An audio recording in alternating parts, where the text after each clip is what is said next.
1866. Louis Riel has decided to abandon his studies at the Collège de Montréal. Instead, he apprentices at a law office in the city and falls in love. Monsieur Louis Riel, adult male, and Mademoiselle Marie-Julie Guernon, adult female, promise and resolve to take each other as husband and wife. But the parents of Marie Guernon break off the engagement when they learn Riel is Métis, part Indian and part French. Angry and disappointed, Louis Riel leaves Montreal. He is heading back to Red River and a fateful confrontation.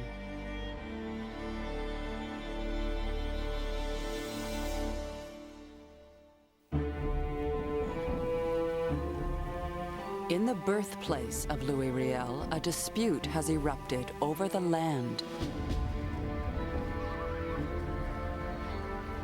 The Hudson's Bay Company lease on the whole region of Rupert's Land is about to expire.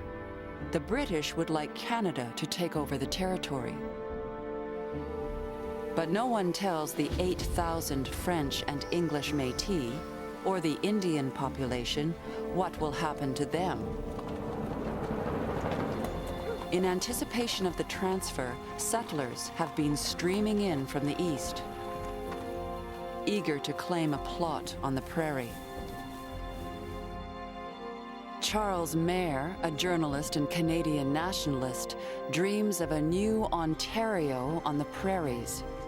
English, Protestant, and white. He encourages others to follow him. Farming here is a pleasure. There is no toil in it. All who do farm are comfortable and become wealthy. The half-breeds are the only people here who are starving. 5,000 of them have had to be fed this winter, and it's their own fault.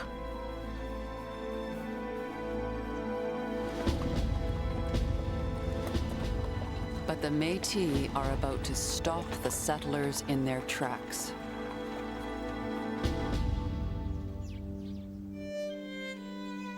It was early Sunday morning before sunrise when I saw my birthplace again. It was such a beautiful day. In 1868, Louis Riel arrives back in Red River. The last time his family saw him, he was barely in his teens.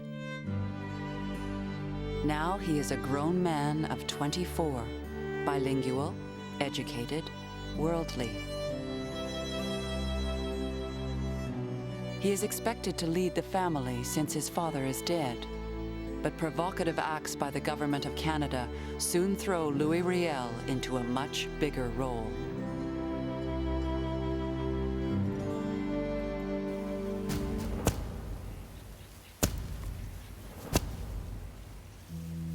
For some time now, surveyors have been marking lots for future settlement by Easterners, though Canada has no authority here yet. The head of surveys makes his report. Further progress with the survey had been stopped by a band of some 18 French half-breeds, headed by a man named Louis Riel. Mr. Webb was ordered by the leader of the party at once to desist from further running the line.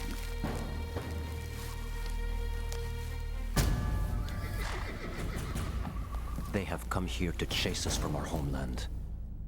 They assume that after 50 years of civilization, our society has borne no fruit. Instead of respecting the laws established in the colony, they have publicly repudiated them. Riel gains instant stature. Now he must get Ottawa's attention before the land is transferred to Canada. Supporters gather around him, ready to follow his lead, ready to take a risky and decisive step. On November 2nd, 1869, Riel sets off with armed supporters. They have decided to seize the Hudson's Bay headquarters at Fort Garry, the key to controlling the Red River region. Governor William McTavish has no troops to challenge Riel. Instead, he watches helplessly from his study. As I close this letter, a party of 100 of the malcontents have arrived and taken possession of Fort Garry. Guards are posted at each gate and parade the platforms. They give assurance that nothing will be touched and nothing taken. From what provision they require, they offer to pay in the name of the Council of the Republic of Half-Breeds. In the early days, Riel and his advisors extend a hand to all residents. We want to form a provisional government for our protection. We invite you to join with us sincerely. That government will be composed equally of French and English. At the many community meetings, it seems for a time as if even some English residents are listening. But James Ross, an English Métis, fears everything is moving too quickly. Your acts are now acts of rebellion.